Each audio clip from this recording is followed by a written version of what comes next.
The Big 12 is back in action on Saturday, and we got a new face on the screen. What's going on here?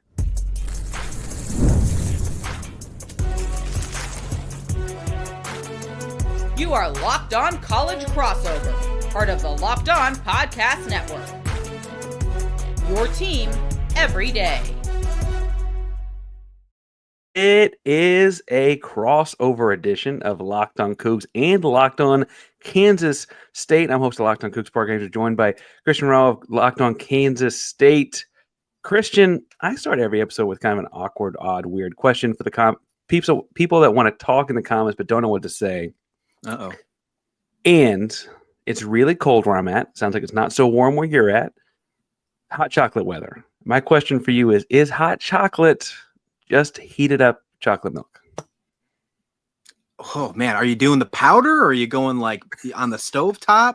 I mean, there's a lot of questions to this. I think you have to really get down to the down and dirty if you're going to discern if it's just chocolate milk. Now, I think you got to, on the flip side here, is boneless wings just really expensive chicken nuggets? Because if that's the case, then yes, it is chocolate milk. Anything could be anything. I like where you took that one. Today's show is brought to you by FanDuel, America's #1 sports book. And I like having fun talking food with a lot of people, but the fun is going to be Saturday afternoon, I guess early evening, this basketball game between a couple coaches. Obviously, I really respect Kelvin Sampson, but I've got a lot of respect for Jerome Tang as well.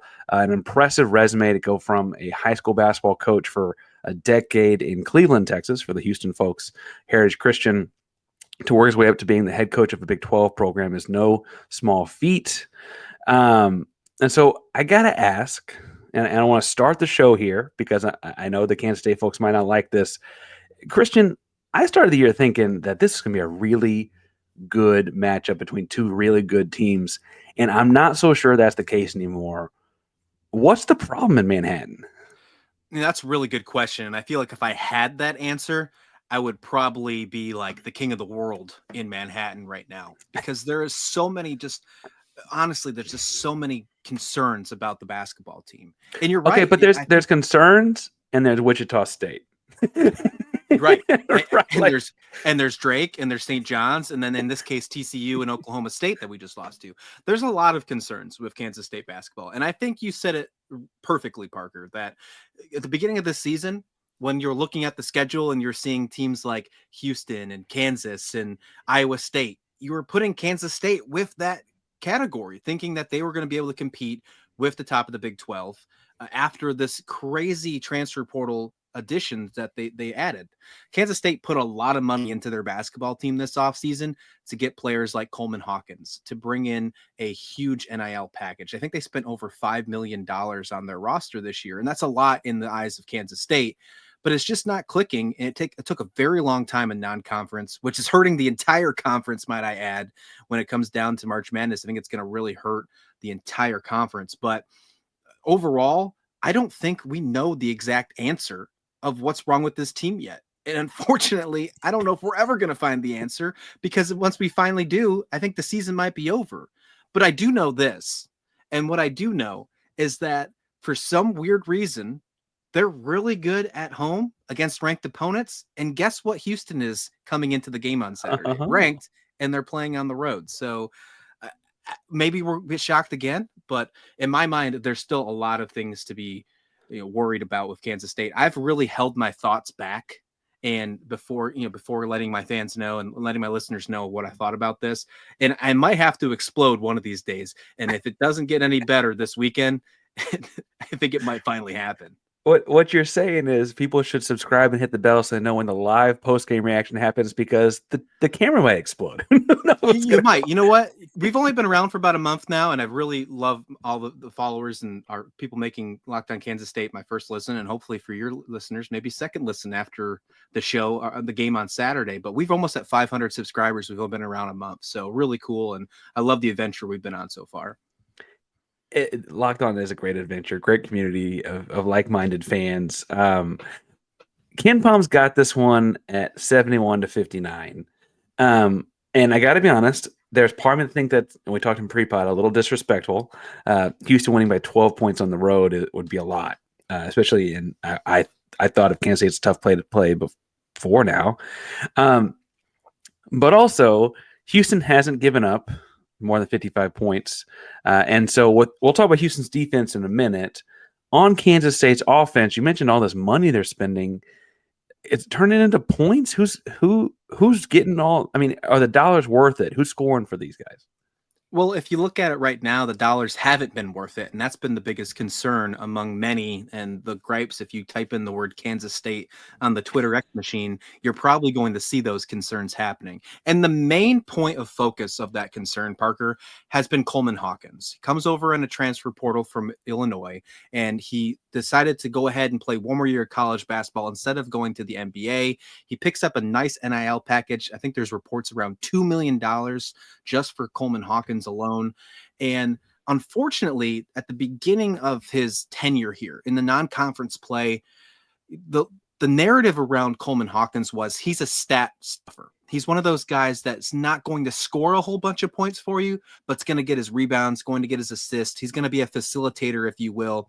He's not going to be that guy, though, that you can rely on to get 20, 25 points a night. There was about a 10-day period off after the St. John's game heading into the final couple non-conference games of the season. And it seemed like that focus had shifted over to making that Coleman Hawkins had to be the playmaker. Things had to change, because if not, Kansas State was in big trouble. And unfortunately, shocker, spoiler, they're still in big trouble. I don't think that they're in a really good spot whatsoever. But Coleman Hawkins has shifted a little bit. We're starting to see him score some more points. We're starting to get him closer to the 20 points per game that we're hoping to get from him, but it's still not been enough for them to make quite an impact to, unfortunately, I thought we were going to be a potential Elite Eight team. Now I'm talking about us not even making the NIT, Parker. Well, it's interesting you mentioned the St. John's game, because a tough road game. And for what it's worth, I would say some of those St. John's are always kind of tricky, right? For sure. It's a lose-lose operate. You beat them, you're supposed to. You don't, you're embarrassed, right?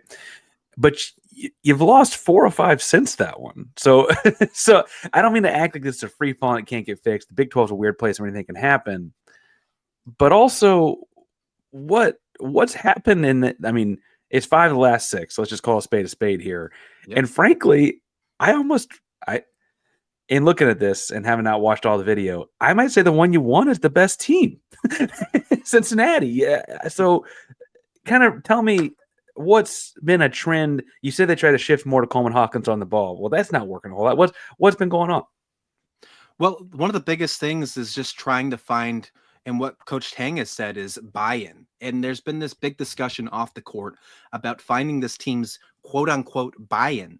And I think this has to do with bringing all these players into the transfer portal and bringing them in. So are you really buying into making this team a cohesive unit that you can be able to compete with and win basketball games? That obviously hasn't been the case so far here.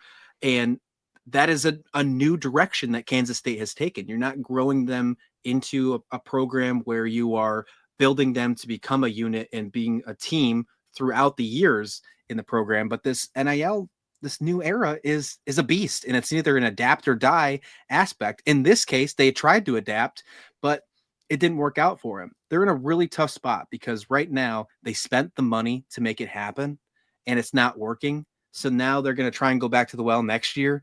And I have a feeling that it's going to be really tough for them to try and spend that same amount of money when the results didn't work, but they're going to have to try and do that again.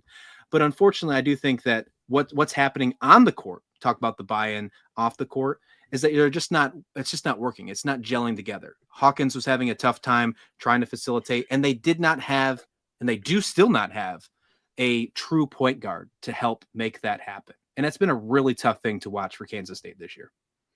Well, and like I said, 3 of their top 4 scorers were at different schools a year ago. I'll explain why in a second, but I mentioned what your thoughts are on the guard, Brendan Howson. Great shooter, comes from Villanova. What is he spotting up? What's he doing? Yeah, in the St. John's game, he went absolutely off, and most of that came in the first half of the game. The St. John's game was a tale of 2 halves, and that's really what changed and started this entire downfall of Kansas State. The first half of the game, they were exactly what you would expect this Kansas State basketball team to be. What everybody hoped and dreamed they'd be in the offseason, heading into the season's play. That first half of St. John's basketball in that Big East, Big 12 showdown was what you expected. Then things changed in that second half, Parker, and Rick Pitino adjusted well. No surprise by that. And it just fell apart, and they wound up losing by 16. And it was just an insane downfall. They lose a tough one to Drake, who was undefeated at the time. Drake's a really good team. They're very underrated. And then they lose a disappointing and embarrassing loss to Wichita State in Kansas City. The flip around was they finally went into the Big 12 opener against Kansas City, against ranked and a ranked opponent. They were 16th ranked at the time, and they win at home on their home court. Jerome Tang is 3-0 in his time at Kansas State in Big 12 openers. So I don't know what the conversation was before that game, but he needs to keep having that conversation, because other than that game in that first half of St. John's, they haven't looked like a good basketball team all season. They've played probably at total of 60 minutes of good basketball all year, and that's not enough to be in there. But Howson, talking about him, I know I went off tangent a little bit. Howson is a really good player, shoots a really good three ball if he can get on. Last game against Oklahoma State, he only had 2 shots, and that was a big deal. They lost by 13 points, and Howson only had 2 shots. If he can get on, and Coach Tang said one of his biggest things in his post-conference presser after Oklahoma State was he needs to find a way to get more shots to Howson. So I would not be shocked to see him taking multiple attempts early in the game on Saturday. Howson started off at Villanova, but I got to coach against him in high school, is why I asked about him specifically. Oh, that's so cool. He got us for 26 in high school, and it was perhaps the most impressive 26. And I can actually share you some clips from that one later, but because they didn't really ever run a set for him, he just got 26 running a Princeton-style motion offense at Amarillo High School. He's a Texan for my Locked On Cougs folks. Pretty crazy. All right, I want to talk some about why 59 might be a reach here in a second. But before we get too far, I do want to remind folks today's show is brought to you by Rocket Money, which is helping find subscriptions you might have forgotten about or might even paying for twice. All right, I admit that's actually happened to me. Had a few subscriptions I didn't know about on the phone, right? That happens to all of us. Rocket Money is a personal finance app that helps you find and cancel your unwanted subscriptions, monitors your spending, and helps you lower your bills so you can grow your savings. It brings everything together all in one place. Whether it's subscriptions, your spending habits, or even the goals you want to hit this year, Rocket Money has over 5 million users and has saved a total of $500 million in canceled subscriptions, saving members up to $740 a year when using the app's premium features. For me, the best thing is that subscription tracker. Not going to lie about it. It's caught me in a pinch a couple times before my wife catch me on multiple subscriptions with the same thing. I used to cancel services I wasn't using anymore. It's all canceled right in the app. You don't have to go find it somewhere else. Plus, with the goals feature, you can talk about saving, setting money aside automatically. No more stressing about budgeting. It does all that for you. Cancel your unwanted subscriptions and reach your financial goals faster with Rocket Money. Go to rocketmoney.com/lockedon today. That's rocketmoney.com/lockedon. rocketmoney.com/lockedon. All right. Now, hopefully me talking about Howson doesn't mean he goes off in this game and jinxes us on that. But talk to me about Houston does a great job of taking somebody away on offense, right? They do the old Bill Belichick thing for the football heads out there where they make you beat them with your off punch, your off speed ball, because they're not going to let you bring the fastball. Is Howson the off speed pitch? Who is the off speed pitch there in Kansas State? Yeah, if you're talking about who's like the wild card in the situation, like not the go-to guy, but one that can be an X factor, I would say it's Howson. Overall, I think if you're trying to shut down the primary guy, it would have to be Coleman Hawkins, just because he is the one that's really changed the game for them. Although it's not living up to the standard most people are hoping for, he's still the guy for the Wildcats. But I think, if you're talking about a potential X factor and to stay in this game, you're probably talking about Howson, because he can shoot the three ball better than anybody on the team, and he's just a really good player. The problem is he didn't get a lot of attempts. So Oklahoma State did a good job at making sure that he didn't get a lot of attempts, and Kansas State didn't help themselves any better by not facilitating it to him. But if I was Houston, I would ensure that they are not having a good time on the perimeter of Kansas State, and you're doing a really good job at shutting down Hausen, because I think Hawkins is going to get his. I think it's just going to happen. He's doing a really good job at posting up 20 feet, making shots, making good passes, moving it around. He's doing a good job of making that happen. If you can stop the second part of that process of whether it's Hausen, Doug McDaniel, or maybe David Gesson. Sorry, I said his name wrong. I always say his name wrong. Then I think you'll be just fine. These two teams, again, as much as I respect both coaches, don't meet up a whole lot. I feel like Houston's a team that's on ESPN Plus a lot for the national audience. Is there a mystique around this Houston team for Kansas State folks? What do Kansas State folks need to know, want to know? Yeah, I mean, what in my mind is you're bringing in a ranked opponent into Manhattan, and in the eyes of Kansas State, you know that you have a 10-2 record against ranked opponents under Tang while in Manhattan, and that's a pretty good thing to see. So you have this optimistic view, but the way that you've played the last couple games, I think you had this feeling that there's no way they can keep that up. So what is Houston going to do? Like Kansas State basketball right now, it's down. There's no doubt about that. They're down right now. I don't know if they're paying attention to the rest of the conference because they know they can't compete with them. So I guess keep it simplified for my viewers. Who are the players that you really need to watch out for Houston this year? I think the undercover thing for Houston right now is only kind of just starting to get national recognition. Is they're shooting the three ball as well as anyone in the country. They got a couple guys shooting over 40%. Emmanuel Sharp is shooting 48.7% from behind the arc. He's starting small forward for the Houston Cougars. LJ Cryer, it's only his second year at Houston, but you might remember him as a Big 12 guy, or your fans might from his time at Baylor. He's shooting it at 41.2 right now. And starting point guard, Milos Uzan, also a familiar face for Big 12 folks as he played at Oklahoma the last couple of years. Milos is the only new guy in the 8-man rotation from last year's team. He replaces Jamal Shead. Jamal Shead is obviously very good. Jamal Shead's been a great backup point guard in the Toronto Raptors organization this year. But all those guys score a lot of points. All those guys do a lot of offensive things. I think the heartbeat of this team is a power forward, six-year man, Jawan Roberts. He's a 6'8" power forward from Killeen, Texas. And he just does what you need him to do. He's just doing the right thing at the right time more often than most guys. And all that is to say that they're shooting the ball well, and that's the under-discussed thing. The thing they're doing that I think is talked about is their defensive side of the basketball. It's defense side of the floor. They're keeping teams around 20 to 30 points less than they're averaging per game. And it's just they slow the game down and make it ugly and make you use a lot of shot clock.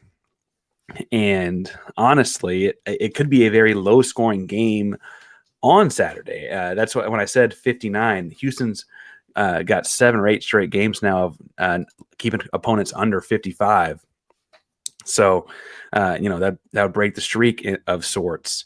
Can I ask how you are with ball pressure? How is Kansas State? If I've said that Houston's going to apply a lot of ball pressure, how is Kansas State's point guard play in that sense? Not great at all. And they've struggled with turnovers because of ball pressure. So if you're talking about trying to limit their possessions, and if you have a way to do that with intense ball pressure and forcing turnovers, you might have a really good job doing that against Kansas State this year. But I will say that, they haven't, if Houston's not allowed 55 points or more, and you said how many games now? I think it's 7. They're going for 8 on Saturday. Well, Kansas State hasn't scored that low all season long. Now they're going against Houston. This will be their second ranked opponent of the season.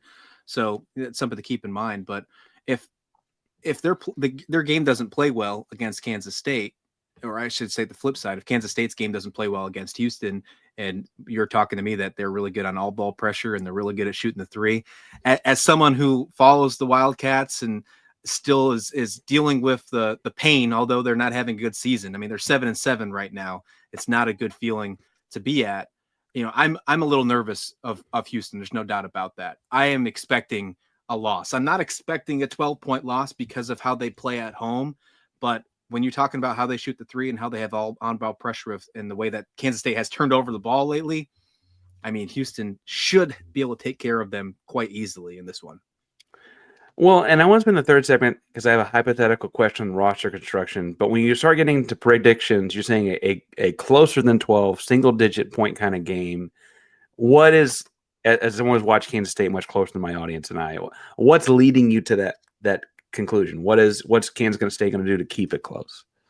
It's got to be the home energy from the home court, and hopefully that hasn't gone away because of how they started Big 12 playoff, starting 1-2, and the losses to TCU and Oklahoma State. Look, in the eyes of KenPom, and we're talking about that in the projected ranks, TCU and Oklahoma State were the lowest in KenPom for the schedule. For the rest of the season for Kansas State, it doesn't get any easier than that, and they went 0-2 in those games. So hopefully the motivation, the momentum, and just the energy of the crowd can still stay going against a ranked opponent in Houston, because it does travel well and they do play really good in Manhattan when that's the case. If you've talked about that record I mentioned early, and if you can get that high energy from players like Coleman Hawkins, but especially Doug McDaniel, the point guard that has shown that he can have that energy. He had great energy in the Cincinnati game, which they won. If he can be on, if he can give you close to 20 points and maybe 5 assists, then I think that's when they can stick in this ball game and keep it close into double digits. If that doesn't happen, if the energy's not there, it could easily be a blowout, Parker. So I mentioned I've got an hypothetical about the roster construction. Yeah. And these are two teams that have done this very differently. And I'm going to sound a little biased here because Houston's ranked higher and Houston's had success and Houston did things very differently. Yeah, they deserve it. Thank you. But Houston is a lot of guys that Houston recruited out of high school. They have a couple transfers. I mentioned they brought in Cryer a year ago from Baylor and Milos this past offseason. Malik Wilson's a bench guy who started off at Louisiana Lafayette and then went to Tech and is now at Houston. Bounced around a little bit. But by and large, Emmanuel Sharp, Terrence Arsenault, Juwan Roberts, JoJo Tugler, Javier Francis, these guys are guys that came to Houston out of high school, and they're a veteran-laden group. They don't have a whole lot of guys transfer out. Tremont Mark at UT Austin is kind of the rarity. It felt like Kansas State has kind of intentionally done the opposite, where they are having some reloading each offseason. And sometimes that means, when Jerome Tang first showed up, they had everyone in America loved Marquise Noel because everyone could relate to being a small point guard, right? Like I think it's very relatable. But they had some guys like that show up. They had a very different roster. Had some success. This year they have higher ranked guys with minutes in the Big Ten and Big East. Like I mentioned, Coleman Hawkins was debating being a potential second round draft pick, if not maybe a little better, and decided to come back for the NIL package.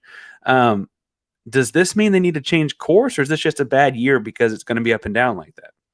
Well, it's been 2 years in a row where they've not had great seasons, and you can make that argument that, if it wasn't for players like Marquise Noel, that the Elite Eight obviously never happened, but because of a player like Noel, Tang got the type of contract and type of love that he's getting. Now it's a brand new, different kind of style, and he's had a tough time recruiting. On the high school level, I think that it's not much different than football in my mind, and I think it needs to stay that way. I think you should focus on the high school levels of recruiting and then just retool when it comes to the transfer portal, Parker. I think that's always been the case. I think that works for every sport in college athletics, even with the small roster size of basketball. You have to work your foundation at the high school level first, then just retool, add the pieces that you need in the transfer portal. You can't put all your eggs in a basket for just the portal and then rely on high school moving forward. Just because you have the money to do it, just because the collective's giving the opportunity to try for it, doesn't mean you have to take that route. I think Kansas State's learning the hard way in this case. Well, and again, a guy I respect a lot in Jerome Tang, and frankly, a guy that was on the Baylor staff when they beat the brakes off of Houston in the Final Four. Houston made the Final Four early on in this, in this window here, kind of nationally relevant, but they had been building to that point for a while, and it kind of was a gut punch to get there and take take the beating they got from Baylor. I will point out they played Baylor close to Gonzaga did in the finals. That's neither here nor there. But, he's been around the block. He was with Baylor for a long, great stretch. And I think Scott Drew's a great coach. And, Scott Drew gave him his blessing when he left for Kansas State. I can go back and find that back then. I wonder why he's doing this. He's a great coach. I don't know that he needs to be doing this. Do you have any, it's just simple as the guys have the money and say, hey, this is what we want to do. And why is he doing it? Yeah, I wish I had that answer. I really do. But when you look at what's happening forward, it doesn't look like it's going to change because the recruiting class for next year doesn't look like it's much better right now as well. The class for 2026 or 2025, I guess, whatever the number would be in this case, it doesn't look much better. There's not many players that are committed for the following year or the year after to put that on there. So there's still a lot of work to do for Kansas State if they want to shift that focus, if that's even what they intend to do.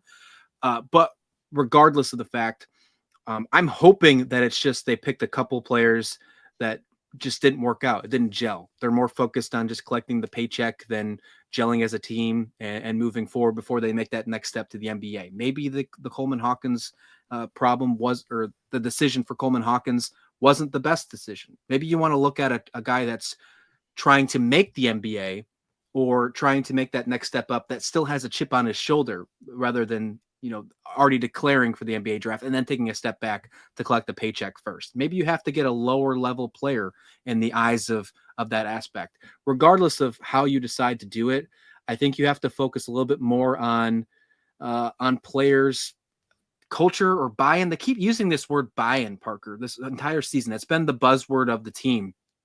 And I think they're having a hard time trying to find players that gel.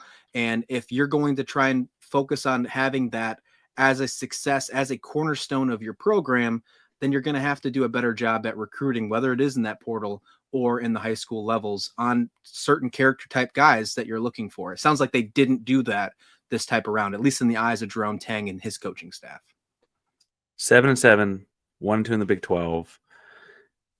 Magic crystal ball tells you, but Christian, is going to be a successful year at the end of it.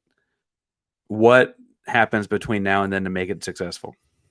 I feel like it's almost out of the question that they don't make the NCAA tournament. Like, I was hoping for a bubble team after the way that non-conference started. But the two losses at TCU and Oklahoma State felt like a dagger. It really did, Parker.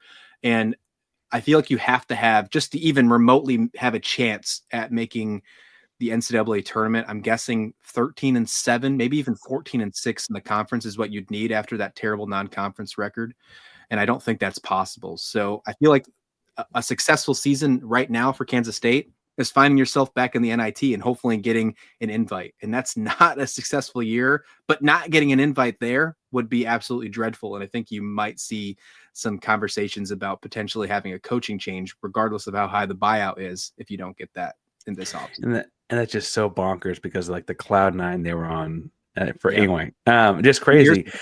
2 years. Yeah, it wasn't that long ago, and that's just how fast these things shift and change. I will say, people get hot, can win the conference tournament, get in the big dance, in a a little bit more roundabout kind of way. That would take getting hot at the right time.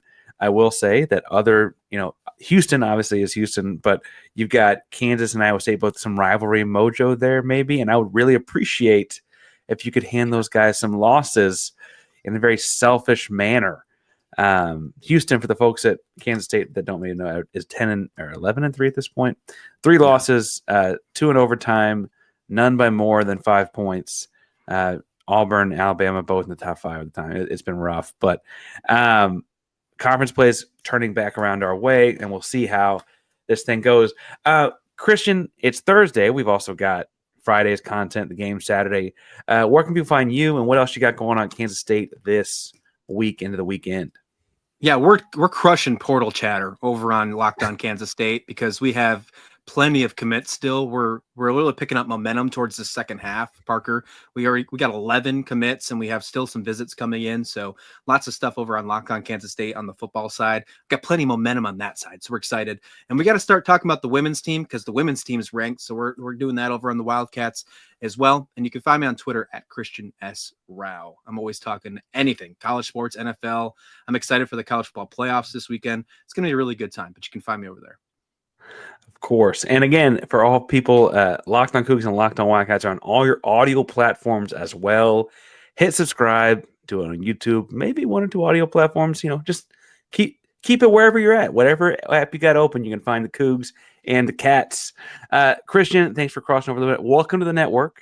And Appreciate it. Big 12 basketball is a ton of fun. I know it's hard to believe right now, but Big 12 basketball is a ton of fun. And hey, we got all the way past 30 minutes without me making a joke about the football game from last fall. Christian, Ouch. I'll leave that there. Thanks for subscribing. Thanks for tuning in, making Locked On Cougs and Wildcats, Locked On Cougs Kansas State your first listen of the day. I always end it with Go Cougs. Y'all have a hand sign? A hand sign? Yeah. We do. All you. I'll give that one to you. Oh.